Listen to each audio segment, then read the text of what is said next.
Okay, greetings and welcome again for everyone who is watching the series or my channel or any video on this channel.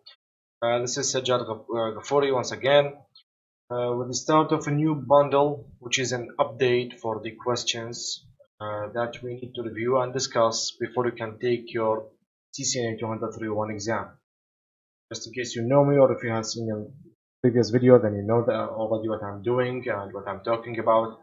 And just in case it was your first time, then this series is a third series that I would recommend after you finish a first two series in the beginning to prepare you to become a certified Cisco engineer for the CCNA exam or certificate. First series is in the playlist of this channel. This is the triple I channel of networking or for networking, only for courses of course. The first series you will find is the complete English course of the CCNA 231. It's about 85 videos with labs, slides, discussion, interpretation, comparing everything just like the blueprints of the new exam wants. The course is built 100% entirely on the new blueprints. This will take you up to 90. This will take a minimum of, actually the length of the videos is 29 hours. Okay, this is a total length. After that, there is another series which is a short series of only 3 videos called the Mega Lab.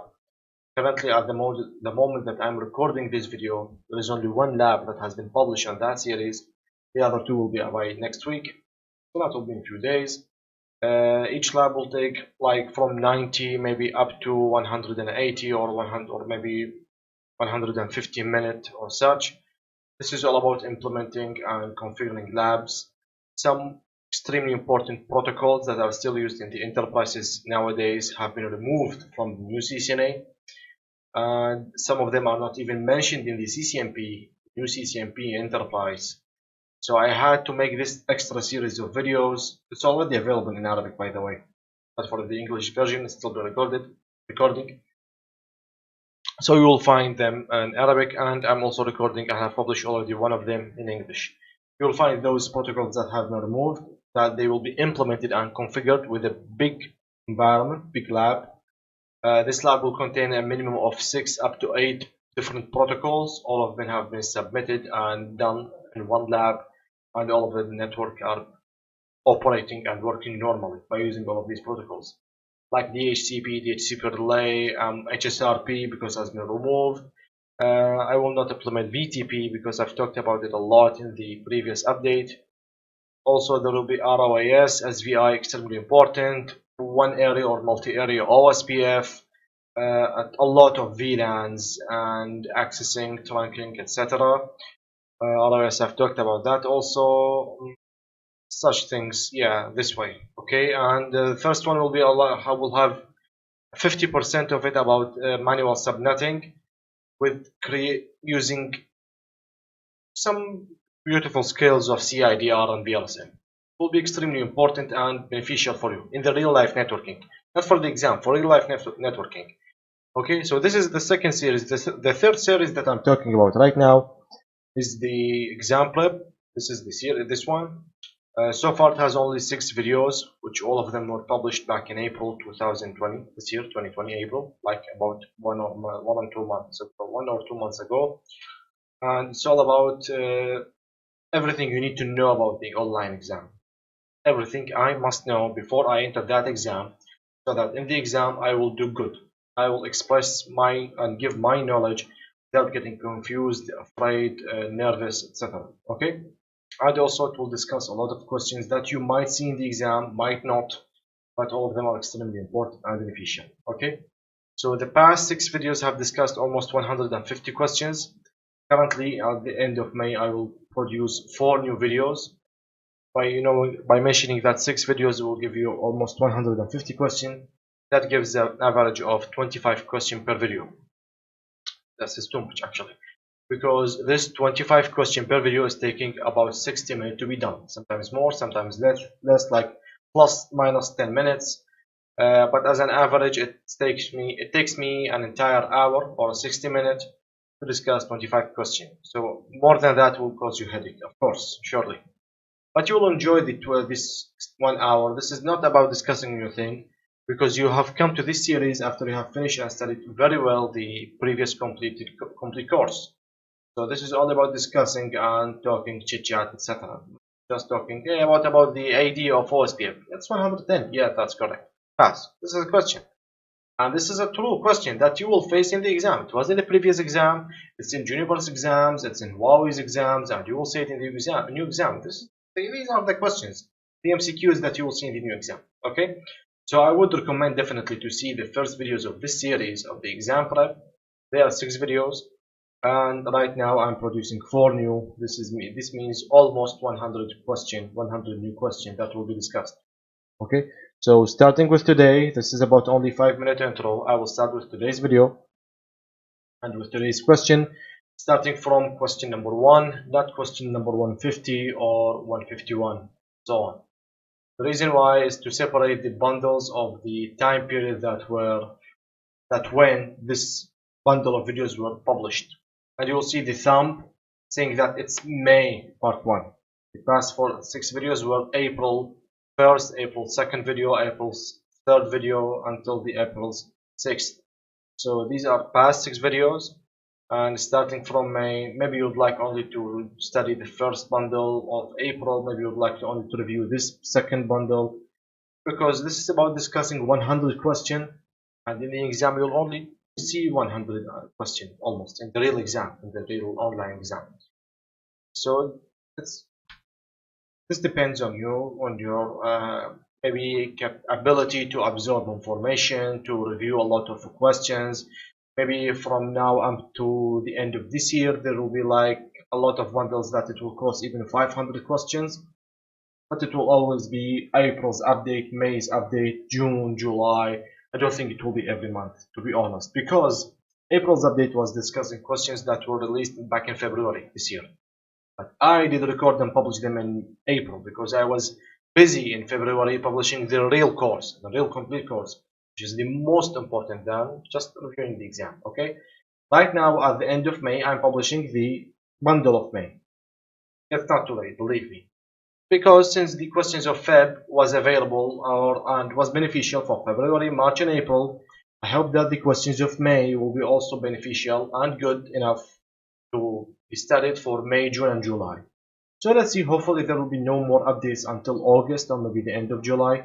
Okay, but anyway, to start with today, I will start with a new numbering of questions, starting from question 1 up to almost 110 or so or such. Okay, so starting with today, this is question number 1. Let's see our pen.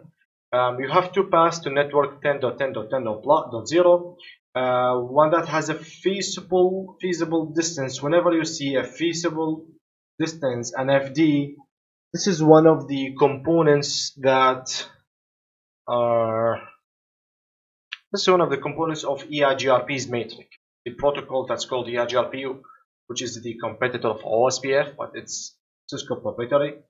So it was available later for other vendors, but no one bought it. But anyway, this is the competitor for it. It was removed from the CCNA course, but you just might see some questions in the online exam. The reason why is that 5 up to 10% of the online exam question might not be from the book. Okay, and might not be from the online. I'm sorry, it might not might not be from the blueprints. Just only 5 to 10% of the questions. This means 5 to 10 questions because the exam is almost 100 questions, the new exam. I will see more information in the first 2 videos of this series, for 1 and 2. Okay, so since that, there is this space for some tricky, challenging questions. You might see IGRP one of them, BGP, HSRP, BTP, MPLS, unfortunately and hopefully not, maybe PPP, point-to-point protocol. So these are some topics that all of them were PRIP, also ISIS. All of those guys were part of the not ISIS, sorry. Yeah, this is joking. This is CCNA service provider. It was completely removed. Okay, well, you'll just see ISIS as a word, but not really a big question on the theory of ISIS. So these are some 7 or maybe 8 protocols that were completely removed from the new CCNA, but you might see them in the real exam, and that's why this series is here. Okay, this series is also available in 2 languages. Whatever video for whatever reason you see in my channel, just be sure that this video will always be published in 2 languages, sooner or later, English and Arabic. Okay, so my channel is like a mirror. There is also the English and the reflect the Arabic, or vice versa. Anyway, so this series is already published in Arabic. Just in case you were curious and just want to see the videos in other language, you are in a hurry, it's already available in Arabic. Part number 1, 2, 3, and 4 for me. And for the English version, it's been recording right now, currently at the moment. Okay, so since there is a space for these tricky questions, you might see them, might see those topics that I've talked about, like Yajar, PBGP, RF, etc. This series here just to discuss them before you take your online exam. Okay, so back to the question: feasible distance, administrative distance, the successor, the feasible successor. All of these terms are components that define the metric of the EIGRP. In OSPF it was the cost, called the cost. In EIGRP it takes a lot, much more complicated, but it's completely automatic. Okay, so the feasible distance of one of the paths. Okay, so the topology is this way. This is me, and this is my destination. If I wanted to go here, it's either I go from this way or this way. If I went from this way, it will be the feasible distance will be 3072. From the other way, it will be 6144, which means the double. Okay, what do you need to load balance your EIGRP routes to make use of both the paths? Something tricky that you might have no idea about for the EIGRP protocol. If this topology was for OSPF, you will only send traffic from the best path. This topology was for EIGRP, then you can enable something called unequal cost load balancing, UCLB. This will allow the EIGRP to make use of all the available paths and enable the unequal cost load balancing. Like if this path has maybe had a speed of 100 meg per second, and the other path had a speed of 1000 meg per second, or 1 gig. What the EIGRP will do, the EIGRP only will send a packet from here. At the same time, it will send 10 packets from here. Okay, because this one is 10 times better than this one. So it will make use of both of them. Okay, it will fill them both. If this one is 100, this one was 1000. Okay, thank you both. Thank to both of you, to both the routes, both the paths, and I will send 100 meg from here. At the same time, I will send 1000 meg from here, but it's in packets. Okay, it's per packet, not per flow. Okay, so this operation, or this feature, this beautiful feature is applied by using something called the variance V, and this equals the good bandwidth or the speed to the bad one. Okay, to the weak one. This time strong to the weak one. This will give me 10 to 1. It's a ratio. Okay, or maybe this one is 200, this one is only 100, this will be a 2 to 1 ratio. This is the idea. Right now, what you see, the feasible distance tells you the difference in the maybe quality of the two paths, because one of them has a FD of 372, the other is 6144. I'm sorry. So this one is double than this one. So there is a variance of 2 to 1. Okay, so one of paths is twice as better as the other one. So how can I make a load balance between them? It did not mention an equal cost or an unequal cost load balancing. It's a load balance. Okay, just make use of these two paths, please. So I will change my variance for the path of 3072 to make it number 2. Okay, and for the other one it's already number 1, and it will understand that it will be a 2 to 1 ratio. That's it. It will send from both the paths. Okay, so the other options, I do always discuss all the options and then tell you the correct one. Change the maximum path to 2. By default, EIGRP does support a lot of paths. By default, you do not need to change anything from the number of supported paths. Change the config so they both have the same feasible distance. I'm afraid you cannot change that easily. Okay, and this is not really preferred. Maybe changing the variance, or that will be good for this guy to become 2. So it will be a 2 to 1 ratio, and both of them will be applied. I will give you just one hint. If your network is not about 4 routers, maybe it's about 40 routers, 50 routers, once you change the variance, the entire autonomous system will be affected. This is extremely important for real live networking, the company that you work with maybe, and in CCNP studies. And by the way, just because I have mentioned CCNP, there will definitely be CCNP in-core, CCNP Enterprise in-core exam course available both in English and Arabic next month. And by next month, I mean few days, okay? It will be in June 2020. I'm working on it, okay? This will be entirely different than the CCNA, a completely new level, okay? So, or maybe a 4D, change the IP address so that both paths have the same source IP address. No, this is not really effective, okay? So C will be good by changing the variance. It will make the routers understand it's a 2 to 1 ratio, and we'll send 2 packets from the good one packet from the bad one. I'm sorry, vice versa. Okay? So C will be the answer for question number 1. I've talked a lot actually. Okay, question number 2. Which of the following dynamic routing protocols are distance vector routing protocols? At the beginning of chapter 3 of the complete course that I've already published, I will tell you that routing protocols in the world are either static, like the static route and the default static route, or dynamic. Okay, and dynamic have 2 parts. The external gateway protocols, like only one protocols in the history, which is the EGP. Later it was developed to become the border gateway protocol, BGP. This will be studied a lot and configured a lot in the CCNP course. It was removed from the new CCNA. The other part, or the other half, is called the interior gateway protocols, protocols that you use in your network, in your enterprise.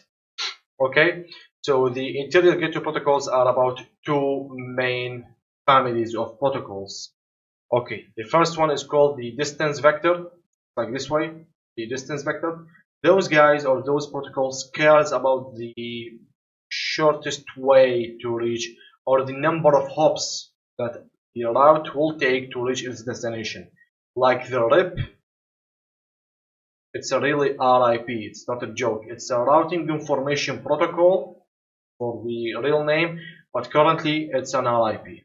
Goodbye. No one will ever use it, not even in the 21st century at all. Okay, it was a very old protocol that was developed and produced in the 1967, and the last update it got was in 1997. And thanks a lot to Cisco that they removed it from the new CCNA. It was really annoying to teach students the RIP protocol and the 3 generations of RIP protocol in the old CCNA course. Okay, and also the other protocol, it's called the EIGRP that I've talked about in the question number 1. Okay, I have been talking like for 20 minutes and it still has been only 2 questions, but don't worry, we'll fly in the other questions. So this family of protocols that contain 2 protocols, they care about the shortest path or the number of hops to reach the distance. The other family is called the link state.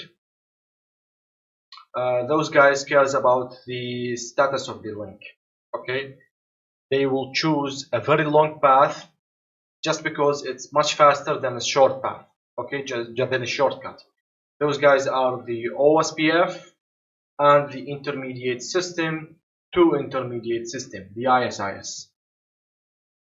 One hint is very important, is that the EIGRP, as a matter of fact, is considered a hybrid protocol that has half characteristics from the distance vector family, and its other half characteristics are from the link state. But just to categorize it in one family, to give it a last name and its passport, then it will be a distance vector protocol. So who are the guys that are distance vector? They are RIP and EIGRP. Okay, so this is EIGRP, this is RIP. I'm sorry, oh, this is not RIP. This is RIP. BGP is not here. It's out already. Okay, it doesn't have really that matter of families and classification. It's just an exterior routing protocol. OSPF and ISIs are link state. Okay, so BE will be the correct questions, and that will be if only there was something called choose. This is N double O, choose two in the exam. If there was no such note here, then it's a choose one. It's correct that there are a lot of possible answers, but if it was choose one, then which one will you choose, the RIP or EIGRP? Definitely the RIP, because it's a pure distance vector. If it was a choose two, I don't know, maybe you will face it in the exam like choose two, then you will choose RIP and EIGRP. That's it, okay? It will not be choose three, believe me. So it's either nothing, this means the default state, choose one, that will be RIP, and choose two, it will be EIGRP. Okay, so that will be BE or only E, depends on your question. Question number 3. I have talked a lot about notes, etc. Let's talk about the questions. If R1 receives a packet destined to this network, 172.16.1.1, which IP address does it send the packet? Okay, so the next hop of this network, let's see who will know this network. Those guys are 192, so all of them will, no, I'm not talking about 172. 192 no, 192 no, 192 no, 192 no. No one has mentioned there are no installed routes that can lead you to 172.16.1.1. So what will happen? Will happen something called the static default route. It will not have a shortcut of SDR at all, but I'm just telling you a name. The static default route, and the static default route is that kind, Father, that whenever there are routes that no one cares about them, no one guides them, he will take them and will route them to its own next hop. Okay, this is the default route. Whenever you see zeros /0, this is a default route. Don't care about the symbol because this is something of the CCNA. It's not really something simple. We'll talk about it later. It might be NS, a D, an O, whatever. Okay, but whenever you see zeros /0, this is the default route. It's not a static default route. It's only a default route, an OSPF default route, but it's a default route. Whenever someone did not mention, whenever there is a route that no one cares about it, no one can take you to it or route you to this destination. This destination. This is not my native language. I'm sorry. So the default route will do it, and this default route will take you at its first station, which will be 192.168.14.4. So yes, whoever wants to reach this destination, then it will first go to this destination and later so on, depends on the other routers. So 192.168.14.4 will be the next destination to this one, to reach this guy. Okay, that will be A. Question number 4. Which two VLAN IDs indicate a default VLAN? Only in Cisco switches, and only in Cisco switches there are some reserved VLANs that are called default VLANs, and I have talked about them in chapter 2 back in the series, and those cannot be changed at all. Like VLAN number 1, this is a reserved default VLAN. VLAN 102, 1003, 1004, and 1005. Those 5 VLANs are not for you, they are for the system, for the switch, so don't touch them. Otherwise, you have almost 4090 VLANs to use, from VLAN number 2 up to 4096. Okay, this is a 9. So, which of those are a default VLAN? There is nothing in the Cisco world called VLAN 0. There is a default VLAN number 1, definitely. 105 is a default VLAN. 106 is just beyond 1005, 1005 or 1005, so it's a normal VLAN that you can use, delete, change, rename, do whatever, shut down, unshut, etc. And also 4096 is a normal VLAN. Okay, so BC are the correct questions that indicates a default VLAN and only in Cisco switches. I have worked with switches that have VLAN number 1 as a default VLAN, but you can delete it. And Cisco, it will be catastrophe. You cannot delete it. Okay, the switch needs the default VLAN to live. Okay. If the router 01 RTR means the router 01 is configured as shown. Which three addresses will be received by other routers that are running EIGRP on the network? Okay, choose three. Yes, it's not your job to study EIGRP in the CCNA course, but just in case you have faced such question, don't lose its scope. I'm telling you about it because this is a router EIGRP. This is ASN, an autonomous system number. It has advertised this network, this network, this network, and enabled auto summary, which is a lie because by default it's enabled. Auto summary is already enabled by default in Cisco and routers for EIGRP. What auto summary will does is this thing. Auto summary means that once you reach your edge router and your edge router uses EIGRP for your network, and this same edge router definitely will use another routing protocol to go for another maybe network, to connect to another network, maybe to connect to the internet, etc. So this edge router contains two protocols, EIGRP and another protocol. Static, directly connected, OSPF, ISIS, BGP. This BGP might be internal or external, whatever. Okay. The idea will be this router will take all the routes, all the EIGRP routes. Maybe the routing table will be this big. Okay. By other hand, this big. Okay. And should change those routes so that this other router, that this other protocol, like maybe it's OSPF, will understand those routes and will inject it to it. The big headache will be to take like 100 routes, different routes, and transform them or maybe change them or exchange them from being, actually it's a redistribute them from an EIGRP to become like OSPF. EIGRP does not do that. What it will do something called route summarization, okay, which is enabled by default in EIGRP. Most of the time we disable it, depends on your network. And basically, without taking this up to 30 or 45 minutes of describing the route summarization, because it has been removed from the CCNA, what it will do is that if you have more than a lot of networks that start with 10, okay, it starts with 10, so it's a class A by default, it will summarize them in one network which is 10 dot something. Okay, so 1/10 network will express the entire class A, or maybe express the entire, I'm sorry, not class A, the entire tens. Okay, if you have 172 dot something dot 16, I'm sorry, dot something, a lot of it, maybe 10 routes from 172.16, it will summarize them in only one, just like for the 192.168, talking about private IP addresses only. Okay, the idea here right now is that what will this router advertise to the other routers after it summarized them? The trick here will be is that if you have implemented OSPF, and I hope that you have came here after you have finished the real course, or you have at least studied it from another resource, whatever, but you are already a good student that have studied everything, then you would have implemented OSPF, and in OSPF to advertise a network you will type network XXX whatever with this wildcard mask and area number X whatever. Okay, in EIGRP it's the same, just without the area. So there are some missing things here which are wildcard mask. What are they? The engineer did not type them.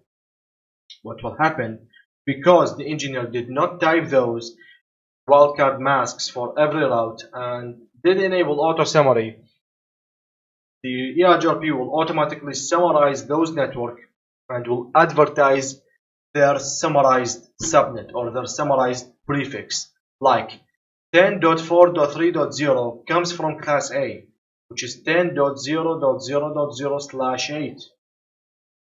Okay, and that is not really good, because you did not mention the wildcard mask. Then I will change this and summarize it to this way. So I will express it this way.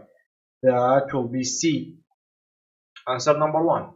And once in the 22.16.4.b.4.o comes from class B, which is /16, and this can be summarized to the generic one, which is 172.16.0.0, because this is where it starts from. So this will be this way. Okay, for the 192.168.2.0, this is a class C, And in class C, the first three octets are fixed. All of them are networking octet. Only the fourth one will be the host octet, and I can change it. So this one I will not change it at all, because 192.168.2.0, it will be a class C. It will be a /24, and it will be advertised the same way. So it will be this way. I hope this was clear for you so far, because this will take a lot of time to describe. This is not a really CCNA something, but just in case you faced it, because this is from the old CCNA exam, just in case you faced it in the exam, this is how you answer it and how to know what an auto summary is. Okay, otherwise it's either you are a CCNA 100, 200, 125 student, or in the CCNP Enterprise Core. In core exam there will be a lot of talking about this subject of the summarization. Okay, for question number 6, which two options are the best reasons to use IPv4 private IP addresses? Number 1, to enable intra-enterprise communication, definitely, because I can only use private IP addresses inside. Number 2, to implement NAT. This is not really a good thing, because I can use the public addresses without NAT at all. Number 3, to connect applications. This is not really a layer 7 application something, or an API. Number 4, to conserve global address space. Yes, to avoid exhausting or consuming all the addresses in the world and duplicating the private IP addresses inside every enterprise or every company. And E, to manage routing overhead. Not really, not quite really. Not about this way. Okay, so that will be A and D for question number 6. For question number 7, which technique can you use to route an IPv6 traffic over an IPv4 infrastructure? What do you mean by that? I mean, if I have a server in my country that caches Google's traffic or Facebook's traffic, which is a CDN traffic, and this servers use IPv6, it will be connected to my router and to my edge router. My edge router will have a public IP address, which is an IPv4, that connects to Facebook's edge router, which also uses IPv4 address, maybe this way from here to here, and their server inside their network is also using IPv6. So I will need to route some IPv6 traffic over an infrastructure that is using IPv4 address. What should I do? It's either you use NAT on both these routers, and it's called NAT 64. So whenever you receive an IPv6 here, it will be NATed to an IPv4. Goes here, NATed to an IPv6. Go here, and vice versa. Yes, there is such thing. Or you will use a 6 to 4 tunneling, which is creating a tunnel starting from this interface to this interface. It will be a pure IPv6 tunnel all the way, and manipulating this path without it knows what's happening. And there is also a 64 and NAT 64, and there is one third way that I have forgotten, unfortunately. But from the possibilities here, I have 6 to 4 tunneling. Very good, very good. That's very good. The normal NAT is an IPv4 pure. This is a private to public. L2TP, this is for VPN. This has nothing to do with that. Dual stack is enabling both IPv4 and IPv6 all the way. So making your server have two addresses, an IPv4 and IPv6. Making your router having two addresses, and also this one and also this server. So you'll have either IPv4 and IPv6 all the way.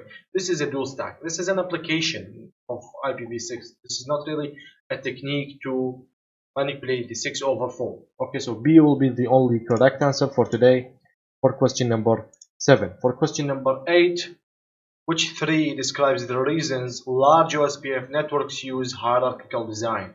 What do you mean by hierarchical design? It means that I can have this region uses OSPF process ID 1, this region uses OSPF process ID 2, this one uses OSPF process ID 3. Inside every region, there will be the east side, west, north, central, south. Each one of them will be area 0, area 1, 2, 3, 4, and so on. Okay? So the idea here, why it's really that hierarchical, that's it having the process ID and underneath the area, will be number 1, to speed up convergence. that will be correct. Why? Because if you have a network of 300 routers all connected together, and one route receives something and want to advertise it to, it will say, I'm connected to other 300 router. Let me calculate that correctly in detail. This will take seconds. This is a disaster. By doing this hierarchical thing, each router will be maybe like isolated in its process ID inside its own area. Maybe inside this area there is a maximum. Actually, it's only designed from a perspective of designing. You can uh, you can inject up to 50 router per area. And this is the maximum accepted number of routers inside an OSPF area. It was a 50 router, I believe. Okay, so that's it. It's a maximum 50. That will be much better than a 300. So the router will do a faster decision to route. This is number one. Number two, to reduce routing overhead. This is almost the same thing. Reducing the overhead means a faster convergence and using less resources like CPU and RAM. To lower the cost by replacing routers with distribution layer access, layer switches. Uh, this has no sense to discuss. This has no idea. To decrease latency by increasing bandwidth, uh, dividing routers or maybe isolating routers in areas has nothing to do with bandwidth. They have the same ports, same suites. To confine network instability to single areas of the network. Yes, because when you have an issue with area number one, only area number one will be affected. Area number zero will operate normally. Area number two, three, four will operate normally. That will be good. And to reduce the complexity of the config, actually it's not. Why? Because when we have studied and implemented OSPF to advertise networks, it was network XXX with the wildcard mask YYY, area X, maybe 0, 1, 2, etc. So if you have a router that has 4 interfaces, 4 networks, each one of them to the same areas or separated areas, you will always advertise 4 networks. You will just change the number at the end. It's either area 0, area 1, area 2, that's it. So this is not reducing complexity. The same lines are being used to advertise networks, whether it was single area or without areas, okay? So ABE will be definitely the 3 correct answers for question number 8. Okay, you need to run speed up a bit. Question number 9, which statement describe OSPF? It supports VLSM. Yeah, it supports VLSM. What do you mean by VLSM? Classless IP addresses. Classless IPv4 addresses. It supports something called /25. Yeah, /26, /30, /19. Definitely. Okay. RIP version 2, EIGRP, and OSPF v2, all of them supports VLSM. It routes between autonomous systems. No, only BGP and EIGRP do that. OSPF does route between areas. It confines network instability. This is the same as the previous question, so it's correct. It increases the overhead. No, it decreases the overhead. We have discussed that. It allows extensive control of routing updates. Extremely correct. And this is why OSPF is number 1 and has beaten EIGRP. Although EIGRP is much faster, but OSPF gives a lot more flexibility and control upon your routing. And it's simpler to configure than RIP. No, because in RIP you say network 10, network 172, network 192 and go without any subnet wildcard mask, without areas, without a process ID at all. Okay, so this is definitely incorrect. So A, C, E will be the 3 correct answers for question number 9. Question number 10. Which command should you enter to view the error log of an EIGRP? Use some error that might have happened before on the EIGRP IPv6 environment. Show IPv6 EIGRP neighbors will only show you the direct connected neighbors. This is not about errors. Show IPv6 EIGRP topology will show you the entire number of routers that are connected to me. Yeah, this is a correct command that's already available in EIGRP, but this will not be useful to show the errors. Show the traffic will not show you errors. Show IPv6 EIGRP events will show you all the events and logs, including the error log. So it will be D. Okay, and I hope that it is okay. Hope that my language, accent, and voice are clear too. I'm sorry it's not my native language. I'm working on that a bit. Okay, so which component of an Ethernet frame is used to notify a host that traffic is coming? A host is a PC that is connected to a switch, so they are always 24/7 sending electrical signals between them, full duplex going forward and backward. What is the element that a frame sends from the switch to the host just before traffic starts to come? This will be the preamble. Okay, this one. C. The type field and the data field, both of them are components of the real data that will come to you from inside that traffic, not before the traffic, inside the traffic.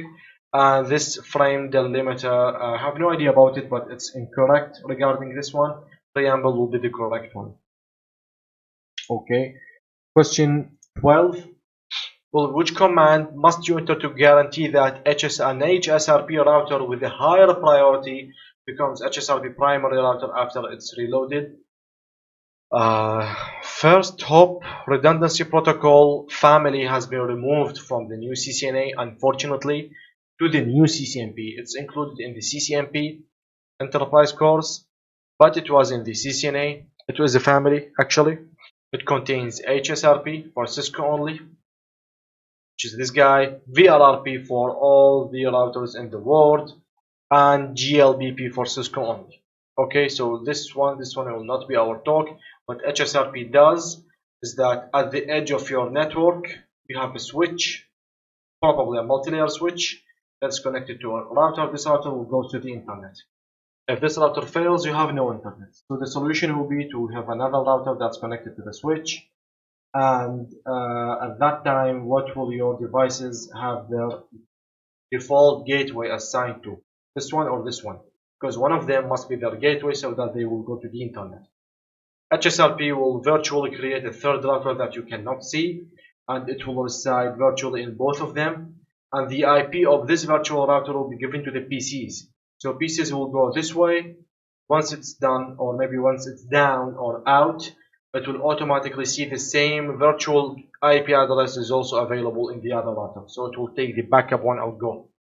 So by default, there will always be an active and a standby router. One of them is being used, the other one is expensive, cool, clean, but will just wait for its turn to come. A substitute player that might not leave the bench for the entire season. Yes, like a lot of players, a lot of poor, expensive players that leagues are buying and clubs are buying, but it's not being used. Okay. The idea of the question is saying that if this one fails, the traffic will go this way. Once this one got fixed, what will guarantee is that the traffic will draw back and go again, resume streaming from the main one, and this standby comes again a standby. This is an option called preemption. And lab number 3 in the Mega Lab series will be all about HSRP. Will be extremely important and beneficial for you because all networks uses FHRP, whether it was an HSRP or VRRP or GLBP, and all of them have the same config and commands almost. So it will be very important to an engineer to know how is that happening and working. And since it was removed from the CCNA, I did not mention it in the course, but I will mention it in the Mega Lab because it's an extra course. Okay, it's like a CCNA plus. So the preemption command will enable the negotiation between two routers to always detect, hey, you should be the main router. Are you? If you are not, then you go to the main router right now. I will go back to become a standby. Each one will know its own role. Okay, this is like Benzema. Okay, so this is for question number 12. For question number 13, which config command can you apply to an HSRP router? Again, I believe it should be an HSRP. Yes, it's exceptional. Router so that its local interface becomes active if all other routers in the group fail. The same idea. We have two routers. This is the entire network that you have. If you are wondering that this is a single point of failure, no idea of having two expensive routers if they were connected to one switch and when that switch fails I will lose internet. Yes, that's correct. It can be modified later, but the idea of HSRP is adding routers, not switches. Okay, so what will I make to this interface? I'm sorry, to this interface, which is a standby, and this one is the active, so that when this one fails, this will automatically becomes inactive. If HSRP is already applied, then the uh, this is how HSRP works. This is the role, or this is the application of HSRP. You should do nothing, okay? Because you should not track an Ethernet as long as it's in the same domain, and you should not enable preempt. This is making the standby active, not vice versa. And this is not changing priority because they already have priorities configured. This question is about if HSRP was working normally. What should I implement later or further so that the standby will become active only when the active fails? Do nothing. This is the normal operation of HSRP. And you will see the simple commands of it in the Mega Lab series. Okay, 14. You are configuring your edge router, which is connected to the internet with a public IP address, definitely internet. The router needs to obtain IP address from the service provider. So this is your network that is connected to an edge router. The edge router is connected to the internet through a service provider. What you need is that this interface, which is fast Ethernet 00, this one, should obtain a public IP address from the ISP. This is based on the contract that your enterprise company signs with the ISP, that they give us a public IP address or provides us dynamically with a public IP address. Okay, so there is a lab that I have already done in the videos of the April package of this series exam prep. And in this lab that you will find that when I enter to this router and make this interface with the command of IP address DHCP, it will ask the opposite side to please offer an IP address. Okay, and just in case there was a DHCP server here, it will reply to it. So you will need to enable the command IP address DHCP on this interface of a router. Yes, of a router, not a PC, not an end device, to take IP address from the opposite side. That will be D. Question 15.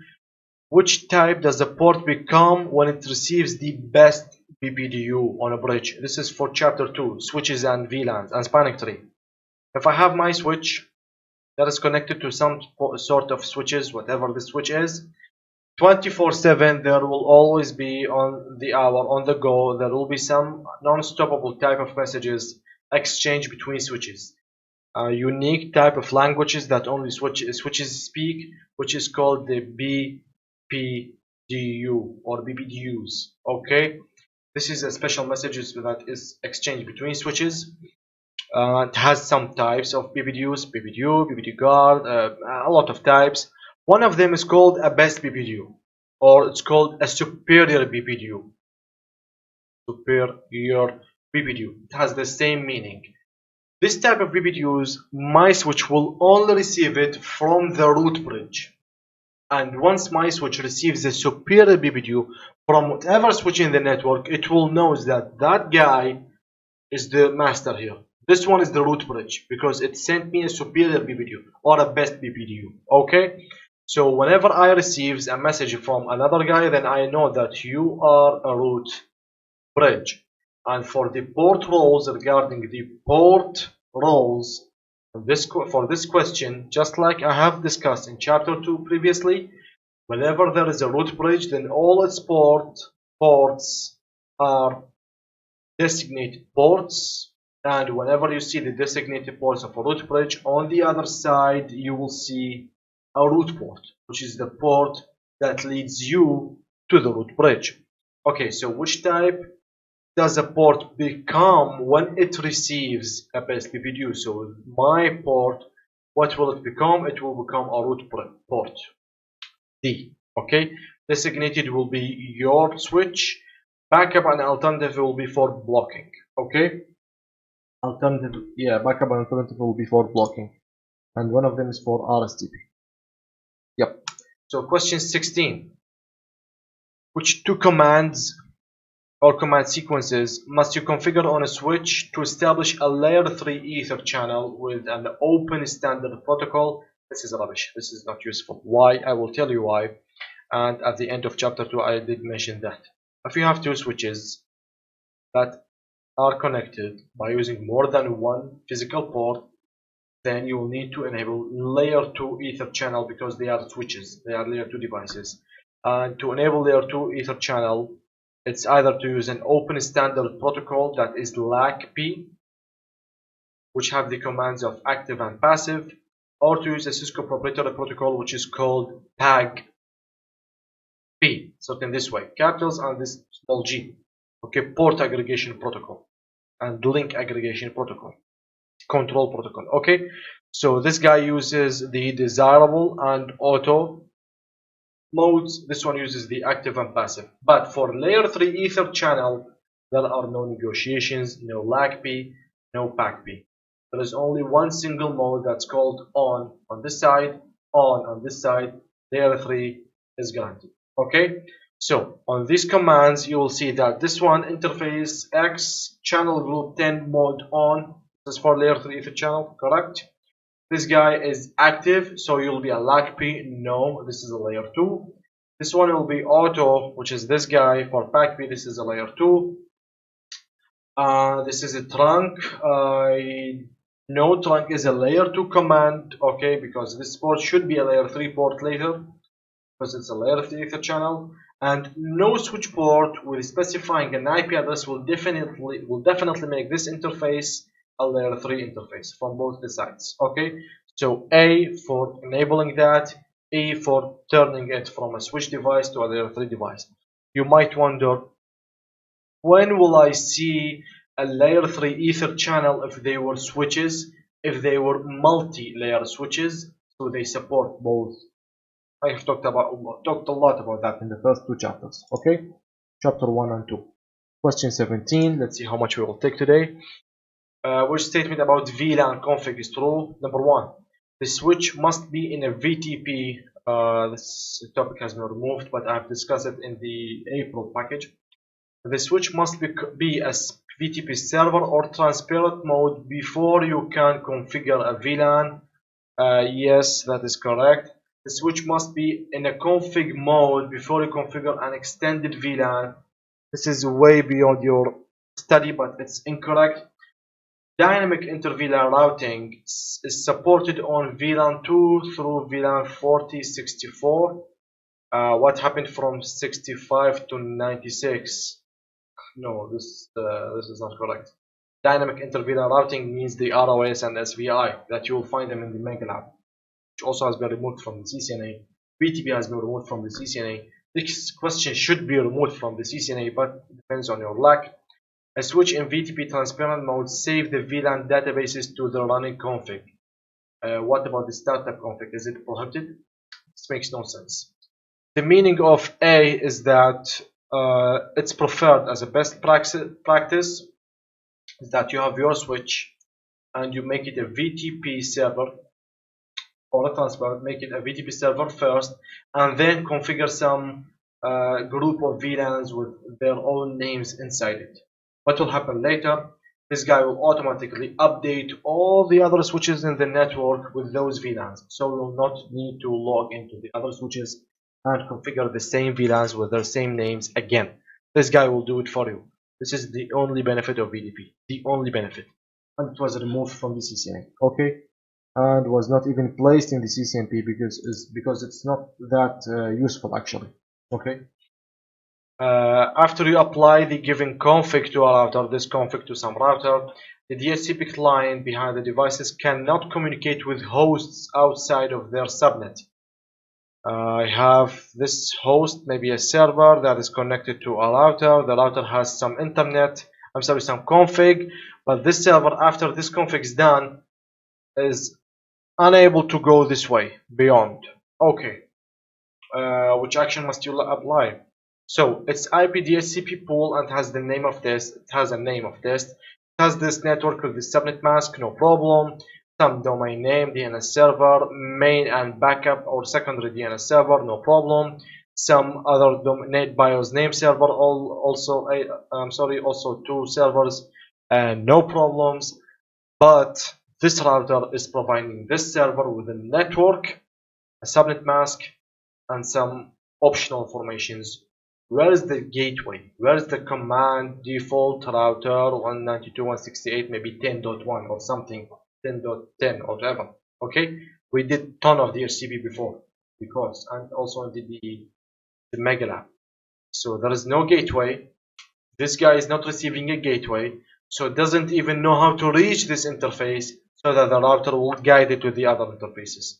So you'll need a DNS server of the same subnet. No, I need to activate the pool. It's not a real test pool, it's just the name. It's already activated. Correct the mask. What about the mask? It's good, but at least configure a default gateway, please. Just like I said, D. Okay. So that will be D for question number 18. 19. Refer to the exhibit. How will the router handle a packet destined to this one? Look, you might see up to 6 questions of routing or forwarding decision in the exam. You should not fail any one of them, or you should not do any mistake, because they are very logical, very simple. And you will also see up to 6 or maybe 8 questions of subnetting and subnet masks and broadcast IDs in the question in the exam. Also, those we should not lose points with them, because those are real fundamentals. Those are really the ABCD of networking, and you should take their complete score. Okay, should score all of them correctly for the forwarding decision and the subnetting. So the idea here is that which one of those routes will lead you to this network. Whenever you see tens have nothing to lead to 192.0. 192.168 is greater than this one, so it's beyond it. This one is also, I'm sorry, this one is also, okay, so none, but unfortunately there is a gateway. The term gateway of last resort in a router means the default route. So there is a default route for this router, which will be kind enough to handle this packet, because no one wants to do that. No one wants to share some good things. All of them are specified in their own subnets. No one mentioned this specific subnet that starts with 192.0. So this kind guy will do it, which is the default gateway, which is the last resort, and its next hop is 192.168.4.1. Okay, so this router is connected to a router, and this other router has this interface, or maybe on this route here, 192.168.4.1. The default route will be through here. Whenever someone is unknown, it will be taken care of and sent from this way. So the question is, which interface will that be? I don't know, but I can see that this interface here, which is 4.0/24, so 4.1 is included, goes through serial 0 and serial 2. Okay, so serial 2 will forward this, because it's forwarding the default route, and the default route will take care of this one. That will be C. Yeah. I'm sorry, where's the mouse? Yeah. So 1920, we are almost done for today. I have crossed 1 hour, almost, yes. Which unified access point mode continues to serve wireless clients after losing connectivity of the controller? By default, none. This is my access point. I have talked a lot about this question in chapter 6 when I was talking about wireless networks. And this is my wireless controller, the WLC, and my lightweight access point. They are connected together somehow through some multiple switches in the way, or maybe the routers. And there is a virtual two-way tunnel that's called the CAPWAP tunnel. Okay, that connects both the access point, every single access point, with its own controller. This guy does no decision at all, and do not decide, don't do anything, don't do yes or no without the permission of the controller. I've talked a lot about that in chapter 6. And once there was an issue that caused the CAPWAP to drop, This one is not allowed to do something in the absence of the control. So what it will do is that it will disconnect all its wireless clients, because I'm sorry, I cannot serve you if my master is not here. Whatever it says I do, and since it's out right now, out of reach, so I can do you nothing. This is a disaster. This is the local mode, okay, the default mode of Cisco access points. It was fixed later by adding an operational mode called Cisco Flex Connect, only for Cisco access points. This one will save some information that are already taken from this guy, and when something happened to the cap op, it will continue operating until the cap op gets fixed and later gets updated. Okay, so this will be Flex Connect, and it's definitely mentioned in chapter 6 more than one time. Okay, so what AD has a route to this destination? Let's see. 192.168.12, it starts from 12, so bigger than 10, no. Starts from 13, it's beyond. Starts from 14, it's beyond. Starts from 10, yes, matching, thank you. But it doesn't have a destination because this is a general summarized network that inside it there are some small networks. I care about them.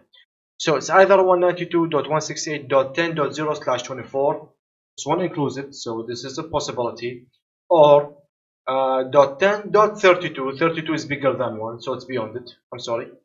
192.168.0.0/16, it includes it, but it's much bigger, and the longest match term is much lesser here, because we need a smaller subnet masks, a more specific subnet mask that will route to this destination.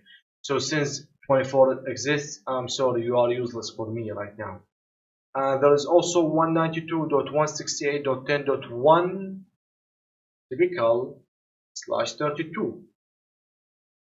This fits 100%. It matches 100% the required destination. So it will be much more preferred than this one. So I will use it, and nothing is more preferred than a /32. And by the way, whenever you see a /32 in the routing table, it's called a host route. It has a specific, very important name, which is a host route, not a network route. Okay? We will have another question later saying that the same topology, the same addresses, but just saying which type of routes will handle it.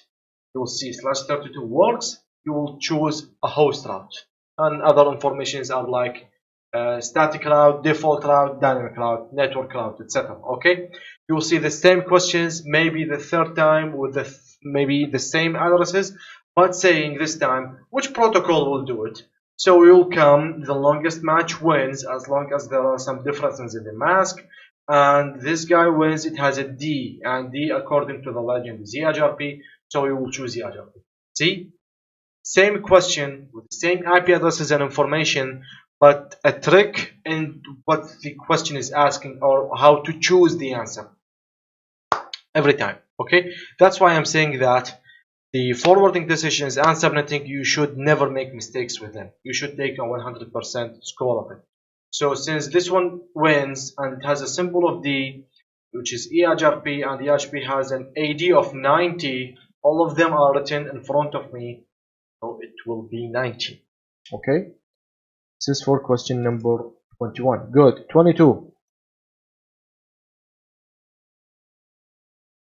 Yeah, good. Which command would you use to configure a static route on R1 to route to this network with a non-default AD? The default administrative distance of static route is 1. Just do the static route to this destination, but not using 1. Use 2, 3, 4, whatever number, just not 1. Okay, so it's IP route to 192.168.202.0, that's correct. This is a /24, that's correct. This is a destination, whatever, that's correct, but it has an AD of 1. This is the default. I need to use a non-default. I'm sorry. Go away. Again, same route, which is correct, just like the question wants, the same subnet mask, the same destination, with a different AD, which is non-default, that is definitely correct. The third one will be adding the administrative distance in the beginning those are not correct commands of the static route. It should be at the end. Okay, so B will be the only logical and acceptable um, answer. Which feature or protocol is required for an IPSLA service level agreement? Definitely a CCNP protocol that I will talk a lot about to measure UDP jitter. What is jitter? It was in a CCNA voice, and it will be in the CCNP enterprise because it's the main component that needs to be discussed whenever quality of service is there. Okay, jitter is having a non-stable delay in the communication and connection between your phone and some other guy's phone while you are talking on a call. So that will be the robotic sound that you hear whenever you talk to the other guy. This is called jitter. So we need to measure jitter on the UDP. UDP is definitely calls. Voice and video calls are UDP always. They are never TCP. So which protocol for an IPSLA to measure that jitter? LLDP and CDP are for neighbor discovery. Embedded event manager are for whenever something happens inside a router or a switch. Measure it and take a decision to do some script at that time. This will have a lot of discussion in the new CCNP. It has been added to the CCNP, and NTP ES2 serves in synchronizing and measuring the jitter. Yeah, because it works a lot with QoS. So network time protocol is correct regarding question number 23. 24. Which effect, there should be a C here, does the AAA new model config command have? A AAA new model config is a set of lines that you should enable by default. You should enable whenever you buy a new router or a switch. This is to tell your device how to communicate and whom to communicate regarding AAA config. This server with these authentication and this password and IP, etc. So this is just to enable the AAA services on a device and to contact someone. So it configures a device to connect to a radius server. Why not to a TACAX? And it associates a radius server to a group. No, a group, not ungroup. And configures a local user. This is definitely not correct. Okay, local is local, not AAA. AAA remote decision, local is local. Okay, so it's for enabling only the AAA services on a device. 25. How will switch 2 handle a traffic coming from VLAN 10 on switch 1? This is switch 2. This its interface that is receiving a frame from switch 1, and this frame has a tag of VLAN 10. So the config will be interface fast ethernet 00, which is this one. It's access to VLAN 5, I don't care. Interface fast ethernet 01 for me, destined for me. This is a trunk allowing VLAN 5220, and the native VLAN is 10. So VLAN 10 will be sent to me untagged because it's a native for him. So I will receive it untagged and I should forward it maybe everywhere. I will not limit it. For my config, let's see. Also for fast ethernet 00, it's access for VLAN 5, yeah. But for fast ethernet 01, it's trunk 5220 and it has a native VLAN of 100. So there is a native VLAN mismatch. And in that case, unfortunately, since the native VLAN mismatch, so this broadcast domain have some untagged frame that moves freely differently than the other broadcast, there will be a different thing. Okay, it will be a native VLAN mismatch, and that will cause a communication problem between them regarding this frame or this VLAN. So it will drop the traffic. Sorry. Yes, because they should match between both the devices. That will be C. Okay, question number 26. Which two commands can you use to configure and actively negotiate Ether channel? Actively negotiate. What does it mean by actively negotiate? You remember the protocols, either LACP, which uses either active or passive, and pack P. I've talked a ton about that in chapter 2, but anyway, which is either desirable or auto. What is the difference between active is a very aggressive guy. Whenever you make a port an active, it will immediately identifies itself, say hi, my name is X, I would like to make ether channel with you, just like this way. Okay. Ambush. Not ambush, not ambush. Ambush is an extremely different word. I'm sorry, this is not correct word. Anxious, or maybe like a rush, on a rush. Okay, just want to make an ether channel relationship with the opposite side. This is the active. And this word is called desirable. The same role, the same action. Okay. The passive and auto are sleeping and shy and will never establish a negotiation or start a chat with you unless you ask them, and they will say, yeah, definitely, why not? Okay, so you will need an active and a passive, you will need a desirable and an auto, or you will have two actives and two desirables. It can work. So who are the active guys? They are the active and the desirable. Okay, the passive is sleeping, the auto is sleeping, and the on is not a negotiable ether channel. It's not about negotiation. It's just enable for layer 3. So that will be D and E for question 26. Question 27. I hope that you are not bored. What is the binary pattern of a unique IPv6 unique local address?